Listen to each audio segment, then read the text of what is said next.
சேகர்பாபு சேகர்பாபு உள்ளிட்ட எல்லாருமே தொகுதி மாறலாம்னு பேசிட்டு இருக்காங்க. பவளையுள்ள பாப்பாவுக்கு அப்ப எதுக்கு இவ்வளவு தூரம் 70 வருஷ கட்சிக்கு தொகுதி மாறலாம்னு பேசிட்டு இருக்காங்க. பெரும்பாலான இன்னைக்கு இருக்க திமுக அமைச்சர்கள் தொகுதியை மாற்றலாமான்னு தமிழக வெற்றி கழகத்தால் யோசிச்சு கொண்டிருக்காங்க. ஏன் பவளையுள்ள பாப்பாவுக்கு என்ன பிரச்சனையா தொகுதி அந்த தொகுதியில இருக்கிறதுக்கு அவரு தொகுதி மாறி வேற தொகுதியில போலாமா? எது சேஃபஸ்ட் தொகுதின்னு பாக்குறாரு. எதை பார்த்தாலும் சென்னையில் அனைத்து தொகுதிகளிலும் எதுவுமே சேஃபஸ்ட் தொகுதி கிடையாதுன்னு திமுக நிர்வாகிகள் திமுக அமைச்சர்கள் அனைவரும் வேற தொகுதியில மாறுறதுக்கான சூழ்நிலையை பார்த்து கொண்டிருக்காங்க. அவங்களுக்கு சென்னையும் அதை சுற்றி இருக்க எந்த தொகுதியும் சேஃபஸ்ட் கிடையாது. அதை அவங்க தேர்தல் களத்திலேயே புரிஞ்சுப்பாங்க. இப்ப அவங்களுக்கு அதனாலதான் எந்த அசஸ்மெண்ட்டும் செய்ய முடியாம இருப்பாங்க. எந்த தொகுதியில போறதுன்னே தெரியல இருக்கிற அமைச்சர்களுக்கு. அதனால அவர் இதே மாதிரி பேசிட்டே இருக்கட்டும். மக்கள் கரெக்டான நேரத்துல என்ன செய்யணுமோ செய்வாங்க. நாட்கள் நெருங்கிட்டு வருது.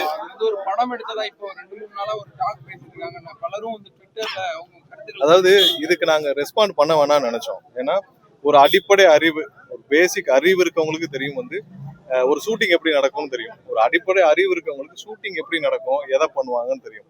எங்களோட நீங்க பத்திரிகையாளர் அனைவரும் எங்களோட தான் டிராவல் பண்ணீங்க, எங்க கூட இருந்தீங்க.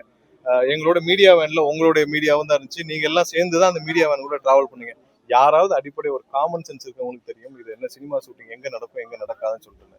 ஏதாவது இன்னைக்கு இருக்கிற அரசியல் காழ்ப்புணர்ச்சியில ஏதாவது 4-5 புரோக்கர்கள் இந்த மாதிரி பேசுறாங்கன்னா தயவு செய்து அதெல்லாம் பெருசுபடுத்தாதீர்கள். எல்லளவும் இன்னைக்கு அரசியல் காழ்ப்புணர்ச்சிக்காக ஒரு வெளியில இருந்து ஒரு 4-5 பேரை வச்சு இப்படி பேச வச்சாங்கன்னா தயவு செஞ்சு அதெல்லாம் இந்த மாதிரி கொண்டு போகாதீங்க. ஒவ்வொரு நாளும் ஒவ்வொரு நிமிடமும் அது எங்கள் கூட இருந்தவர்களே நாங்கள் இழந்து தவிச்சுட்டு இருக்கோம். கண்டிப்பாக எந்த துளி அளவும் யாரும் இந்த மாதிரி விஷயத்தை யோசிச்சு கூட செய்ய மாட்டார்கள். ஏன்னா ஷூட்டிங் யாராவது இப்படி செய்ய முடியுமான்னு உங்களுக்கு தெரியாத இங்க இருக்கிற இவ்வளவு பத்திரிகையாளருக்கு இதுக்கு நாங்கள் ரெஸ்பாண்ட் பண்ண வேணாம்னு நினைச்சோம். கண்டிப்பாக அரசியல் காழ்ப்புணர்ச்சிக்காக எல்லாரும் இதை அரசியலாக்குன்னு பாக்குறாங்க. கண்டிப்பாக நாங்கள் கரூர் விஷயத்தை என்றும் அரசியலாக்க மாட்டோம். தைரியமாக நாங்கள் மட்டும்தான் முதல் நாள் தைரியமா எதிர்கொண்டுட்டு இருக்கோம். ஏன்னா எங்களுக்கு தெரியும் அங்க என்ன நடந்துச்சுன்னு, மக்களுக்கு தெரியும் என்ன நடந்துச்சு, அங்க கரூர்ல இருந்த மக்களுக்கு தெரியும் என்ன நடந்துச்சுன்னு. ஒவ்வொரு நிமிடமும் இதை வைத்து அரசியல் செய்ய நினைக்கிறவங்களுக்கு கண்டிப்பாக மக்கள் என்ன செய்யணுமோ அதை தேர்தலில் செஞ்சு கொடுப்பாங்க. புதிதாக ஏதாவது கட்சி கூட்டணி வாய்ப்பு இருக்கா சார்? இல்ல அது சம்பந்தமா ஏற்கனவே எங்களுடைய தலைவர் முந்தானத்து நடந்த அந்த நிகழ்ச்சியிலே சொல்லிட்டாங்க. கண்டிப்பாக மதசார்பற்ற எந்த விஷயத்திலும் நாங்கள் எந்த விதத்தை இது எடுக்க மாட்டோம்னு சொல்லிட்டு கண்டிப்பா இது எங்க ஒன்லி தமிழக வெற்றி கழகத்துல எங்களுடைய தேர்தலா இருக்கும். மற்ற எந்த கூட்டணியாக எங்களுடைய தலைவரை முதல்வர் வேட்பாளராக ஏற்றுக்கொள்ளும் யாராவது வந்தால் அது எங்க தலைவர் பரிசீலித்து தலைவர் மாநில முக்கிய நிர்வாகிகள் சென்னையில இல்ல இறுதி பட்டியல் எங்களுடைய தலைவர் அவர்கள் தான் அறிவிப்பார். நிறைய உத்தேச பட்டியல் வருது, நிறைய யூடியூப்ல நாங்களே பாக்குறோம். எங்களுக்கே சர்ப்ரைஸா இருக்கு. இறுதி பட்டியல் எங்களுடைய தலைவர் அறிவிப்பார். இல்ல சிபிஐ விசாரணைக்கு நாங்கள் நிறைய ஆதாரத்தை கொடுத்திருக்கோம், நிறைய விஷயத்தை நாங்கள் கொடுத்திருக்கோம். என்னென்ன விதத்துல அவங்களுக்கு பயனுள்ளதா இருக்கும் முதல் நாள்ல இருந்து கொடுத்துட்டு இருக்கோம். அங்க என்ன நடக்குதுன்னு போயிட்டு வரோம், எங்களுக்கு தான் தெரியும். இங்க வெளியில இருந்து வர்றவங்க ஏதோ கூடயே உட்காந்து பார்த்த மாதிரி நிறைய பேர் கதை சொல்லிட்டு இருக்காங்க.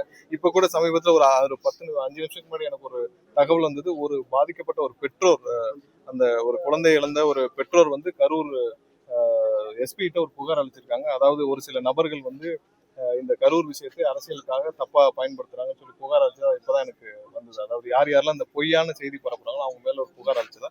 கண்டிப்பாக இதை யாராவது செய்யும் பட்சத்தில் நாங்களும் எங்களுடைய வழக்கறிஞர்களை வைத்து அதுக்கு தேவையான லீகல் எலெக்ஷன் கமிஷன்ல சரி வேற எங்கேயும் சரி புகார் அளிக்கணும்னா கண்டிப்பாக நாங்களும் ஆலோசித்து விட்டு தலைவருடன் அனுமதி பெற்று விட்டு புகார் அளிப்போம். ஏன்னா யாருமே ஒரு அடிப்படை ஒரு சின்ன அறிவு இருக்கவங்க கூட இதை யோசிக்க மாட்டாங்க. அரசியலுக்காக இவ்வளவு கேவலமாக கூட யோசிக்கக்கூடிய நபர்களை பத்தி நம்ம பேச வேண்டாம். கண்டிப்பாக இதுல ஒரு துளியாலும் உண்மையில அது எல்லாரும் தெரியும். இதை திரும்ப நம்ம எடுத்து பேசணும். இல்ல அவங்கதான் அதை சொல்லணும். ஏன்னா அன்னைக்கு விஜய் வெளியே வந்து பார்த்தாலே தெரியும் மக்களுக்கு எல்லாம். அது இல்ல சிபிஐ தான் அதை அனௌன்ஸ் பண்ணணும். எப்போ விசாரணை முடியுது, அவங்க என்ன பண்ண போறாங்க, நெக்ஸ்ட் ஸ்டெப் என்ன பண்ண போறாங்க, அது அவங்க தான் சொல்லணும். எந்த நேரத்திலும் நாங்கள் அவங்களுக்கு கோஆபரேட் பண்ண. திமுக ஒரு கட்சி விலகிருக்கு. அதிமுக தொகுதி பேச்சாளர் தொடர்ந்து போயிட்டு டெல்லியில போய் பேச்சாளர். எத்தனை கட்சி திமுகல எத்தனை கட்சி கூட்டணி இருக்குன்னு அவங்களுக்கே தெரியல. வர்ற கட்சியில எடுத்து போட்டிருக்காங்க. அதிமுகல எங்க யாரு தலைமையில கூட்டணின்னே தெரியல. இங்க அதிமுக தலைமையில இருக்க கூட்டணியா இல்ல டெல்லி பாஜக தலைமையில இருக்க கூட்டணியா? ரொம்ப புதுசா இருக்கு தமிழகத்திலே. இது வரைக்கும் இல்லாத அளவுக்கு தமிழகத்துல இருந்து போய் டெல்லியில போய் கூட்டணி விவகாரத்தை பேசி டெல்லியில முடிவு செய்யற அளவுக்கு தமிழ்நாட்டுல இருக்கிற ஒரு அதிமுக ஒரு மிகப்பெரிய கட்சி இவ்வளவு மோசமா இருக்குது. ரொம்ப வருத்தத்துக்குரிய ஒரு விஷயமாக இருக்குது. இதெல்லாம் புதுசா இருக்குது. எந்த ஒரு சின்ன ஒரு பிசரும் இல்லாமல், எந்த விதத்திலும் ஒரு சின்ன டைவர்ஷன் கூட இல்லாமல் மக்களை மட்டுமே நோக்கி மக்களை மட்டுமே நம்பி தமிழக வெற்றி கழகம் மட்டும்தான் இருக்குது. இது வரைக்கும் திமுக எத்தனை கட்சி கூட்டம் ஒண்ணு இல்லை. நாளைக்கு நீங்க உதயநிதியாவோ இல்ல திமுக ஒரு தலைவர் திரு ஸ்டாலின் அவர்களோ போய் போறப்போ உங்ககிட்ட இருக்கிற கூட்டணி கட்சியோட லிஸ்ட் சொல்லுன்னு சொல்லுங்க. அவருக்கு தெரியாது. அவருக்கு 2 3 கட்சியை தவிர அவருக்கு சொல்ல தெரியாது. எத்தனை கட்சி கூட்டணியில் இருக்குன்னே தெரியாம எல்லாரையும் அள்ளி போட்டு ஒரு வண்டியில போயிட்டு இதை வைத்து ஒரு தேர்தலை சந்திக்கிறார் நம்பர் அரித்மெட்டிக் மட்டும் நம்பி. இன்னொரு கட்சி யாரு தலைமையில் இருக்க கூட்டணியே தெரியல. இதுல யாரு சீட்டு கேட்க, அதிமுக வந்து பிஜேபி கேட்கணுமா, இல்ல பிஜேபி அதிமுக கேட்கணுமா, மத்த கட்சி யார்கிட்ட கேட்கணும்னு தெரியல. எல்லாரும் மாத்தி மாத்தி சீட்டை அவனுடைய தொகுதி பங்கீடை யார்கிட்ட கேட்கணும்னு தெரியாம எல்லார்ட்டையும் லிஸ்ட் கொடுத்துட்டு இருக்காங்க. இப்படிப்பட்ட ஒரு நிலைமையில் நாங்கள் மட்டும்தான் நேராக, எங்களுடைய தலைவர் மட்டும்தான் நேராக மக்களை மட்டுமே நம்பி மக்களுக்காக மட்டுமே இன்னைக்கு வந்து களத்தில் இறங்கி நேரடியா சென்றுட்டு இருக்கோம். இது மாதிரி பல விஷயங்கள், பல தடைகள் வரும், அனைத்தையும் தவிடு பொடியாக்கி இந்த 2026 எங்க தலைவர் முழு அளவில் வெற்றி பெறுவார். அது எந்த மாற்று கருத்தும் இல்லை.